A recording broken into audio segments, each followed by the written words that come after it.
Hi guys, কেমন আছো তোমরা সবাই? আশা করি সবাই খুব ভালো আছো। Welcome to our channel Cloud9 আর ওয়েলকাম তোমাদেরকে আরও একটা নতুন ব্লগে। আজকে সকালে আর ব্লগ স্টার্ট করতে পারিনি, অনেক দেরি হয়ে গেছিলো। সকালে ঘুম থেকে উঠতে অফিসে বেরিয়ে গেছিলাম, সন্ধ্যাবেলা ফিরলাম তখন 8:45 মতো বাজে। আর এসে আজকে আমি বানাচ্ছি হচ্ছে নুডলস। বাড়িতে কি হয় জানো তো, এই সমস্ত খাবার যখন আমরা কোনো এরকম রিটেল শপে যাই, এরকম ধরো স্পেন্সার্স হয়ে গেল, মোড় হয়ে গেল, তারপর রিলায়েন্স ফ্রেশ হয়ে গেল, তখন টুকটাক স্ন্যাক্সের জন্য প্রচুর জিনিস নিয়ে আসি। সেগুলো না আধা টাইম রান্না করা হয় না, অ্যান্ড 5-6 মাস ধরে থাকার পর লাস্টে নষ্ট হয়ে যায়।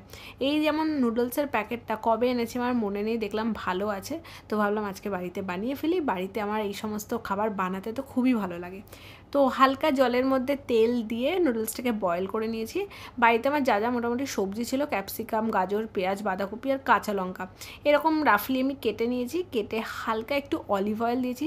অলিভ অয়েলে অ্যাকচুয়ালি ডিপ ফ্রাই তো হয় না, বাট আমি এটাকে সতে করব, তো ওই জন্য অলিভ অয়েলেই করছি। হালকা একটু লবণ দিলাম, আর তার সাথে এখানে পিৎজা মিক্স দিয়েছি, Italian pizza mix. Italian pizza mix basically কিছুই না, নর্মাল অরিগ্যানোর সাথে চিলি ফ্লেক্সটা মেশানো থাকে, আর হয়তো অন্য কিছু হার্বস থাকবে। তারপর এর মধ্যে আমি নুডলসটা দিয়ে দিলাম, দিয়ে ভালো করে মিশিয়ে টিশিয়ে নিলাম। আর দিচ্ছি একটু গোলমরিচের গুঁড়ো। অনেকে এর মধ্যে সয়া সস, টমেটো সস দেয়, বাট বাবাই না টমেটো সস খেতে একদমই পছন্দ করে না, আর আমারও ভালো লাগে না। আমার এরকম নর্মাল হাক্কা নুডলস যেটা হয়, প্লেন ভালো লাগে, একদম নর্মাল সিম্পল যেটাকে বলে। তারপর এই প্লেটটা নিয়ে নিলাম, আর এর মধ্যে সুন্দর করে সাজিয়ে দিলাম। সসের মধ্যে আমাদের আবার অপশান আছে, ও খায় হচ্ছে কাসুন্দি দিয়ে, আর আমি খাই হচ্ছে টমেটো কেচাপ দিয়ে। একটুখানি শসা ছিল, সেটাকেও কুচিয়ে নিয়েছি। ওর প্লেটে এক সাইডে আমি কাসুন্দি ঢেলে দিলাম, আর আমার প্লেটে শসার সাথে নিয়ে নিয়েছি হচ্ছে টমেটো কেচাপ।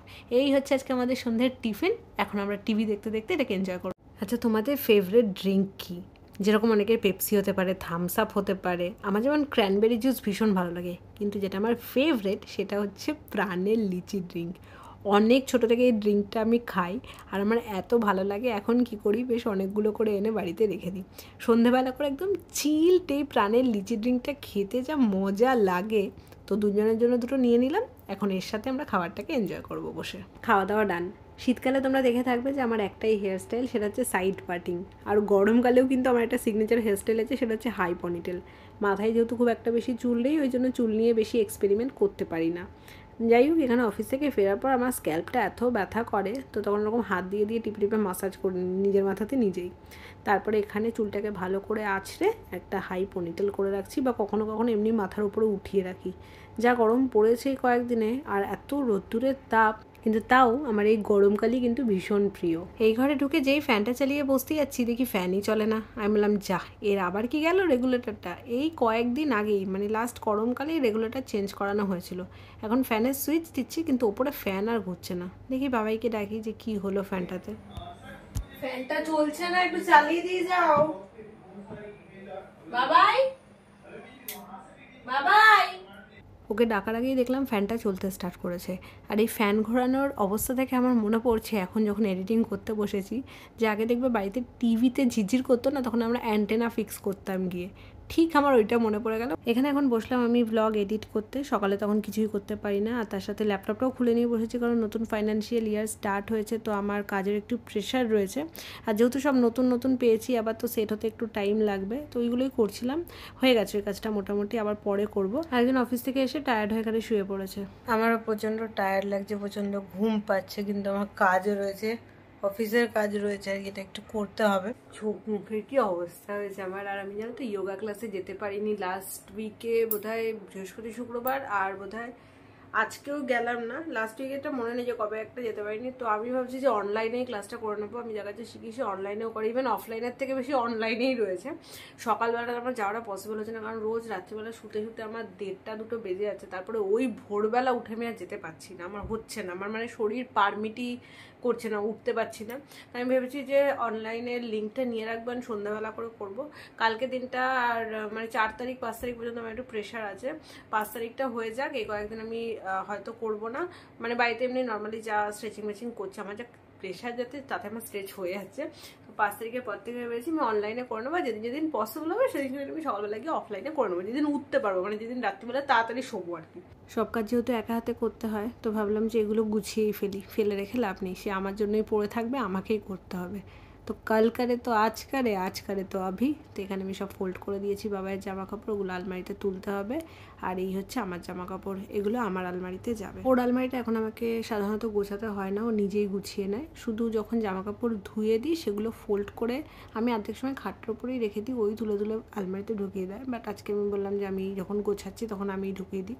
ও আছে বাইরে এখন পড়াশোনা করছে বসে, আর আমি এই টুকটাক করে হাতের কাজগুলো সারছি। বাড়িতে তো আমরা দুজন মানুষ, আর ওই ঘরে সেরকম শোয়া ঠোয়া হয় না, ওই জন্য ওই ঘরের চাদরটা একটু লেটে লেটেই চেঞ্জ করা হয়। আর আমার সমস্ত চাদর তো আমি এর মধ্যে রাখি, তো এখানে দেখে বার করছি যে কোনটা পাতা যায়। এই যে পিঙ্ক কালারের চাদরটা দেখছি, এটা এত সফট। আমার একটা সাদা চাদরও আছে, এই দুটো একদম পিওর কটনের, যেটা কিনা টাচ করলেই বোঝা যায়। তো ওই চাদরটা ওখানে পেতে দিচ্ছি। আর এই ঘরের যে তোষকটা রয়েছে না, এটা এত হেভি যেন একা নাড়ানো যায় না। মানে আমি একটা সাইড তুলতে গেলাম, তাতে আমার অবস্থা খারাপ হয়ে গেল, পুরো ঘাম ঠাম বেরিয়ে গেছে। আর এই তোষকটা খাটের থেকে না একটুখানি বড়, তো বাইরের দিকটা একটু ঝুলে থাকে। যাই হোক, আমি এখানে চাদরটা চেঞ্জ করে দিয়েছি। এগুলো দেখতে হবে এর মধ্যে থেকে কোন জিনিস লাগবে কোন জিনিস লাগবে না। এই জায়গাটাও কাল পরশুর মধ্যে ফাঁকা করে দেবো। একদিনে তো সব কিছু পসিবল হয় না, বাট আস্তে আস্তে করে করি। আর আমার কী হয় জানো, একটা ঘর গোছাতে গেলে দেখি দুদিন বাদে পরের ঘরটা ঘুলিয়ে গেছে, আবার ওই ঘরটা গোছাতে গোছাতে দেখি যে ঘরটা আমি গুছিয়েছিলাম সেই ঘরটাও ঘুলিয়ে গেছে দুদিন বাদে। তো এটা আমার সাইকেল চলতেই থাকে। এখানে মশারিতে আমি এখন দড়ি পরাচ্ছি, কারণ রাত্রিবেলা প্রচণ্ড মশা কামড়ায়। একটা জিনিস নোটিস করেছি, এসি যখন চলে তখন মশা কামড়ায় না, যেদিন এসি না চালিয়ে শুই সেদিন খুব মশা কামড়ায়। এখন ডিনার টাইম, ডিনার করব ভাত, লেবু, ডাটার তরকারি করেছিলাম সেটা রয়েছে। আর আজকে সকালবেলা বানিয়েছিলাম ডিমের অমলেটের কারি, যেটা কিনা খুব টেস্টি হয়েছিল, সকালে খেয়ে বেরিয়েছি। আর মুসুরির ডাল করেছিলাম। তো দুজনে খাবারটা একটু গরম করে নিলাম, ওরও পড়াশোনা শেষ হয়ে গেছে, এবার আমরা করব হচ্ছে ডিনার। তো খাবারগুলো সব এখানে এনে সাজিয়ে দিলাম, তার সাথে লবণের কৌটো আনতে হয়, জলের বোতল আনতে হয়, অ্যান্ড তারপরে ফ্যানটা চালিয়ে গিয়ে খেতে বসি আমরা। অ্যান্ড এই সমস্ত খাবার পরে আজকের ব্লগটা আমি এখানেই শেষ করে দেবো। ছোটো ব্লগ হলো, বাট প্রত্যেক দিন দেওয়ার চেষ্টা করছি, যেটুকু হচ্ছে সেইটুকুনি, সেটা যদি 6 মিনিটের হয় বা 10 মিনিটের হয় দিচ্ছি, যা হচ্ছে মোটামুটি দিচ্ছি। আজকে ব্লগটা এই পর্যন্ত রাখলাম, দেখা হচ্ছে তোমাদের সাথে কালকে একটা নতুন ব্লগ নিয়ে খুব তাড়াতাড়ি। ততক্ষণের জন্য তোমরা সবাই খুব ভালো থেকো, সুস্থ থেকো, সবাইকে ভালো রেখো। Good night, bye bye, tata and take care.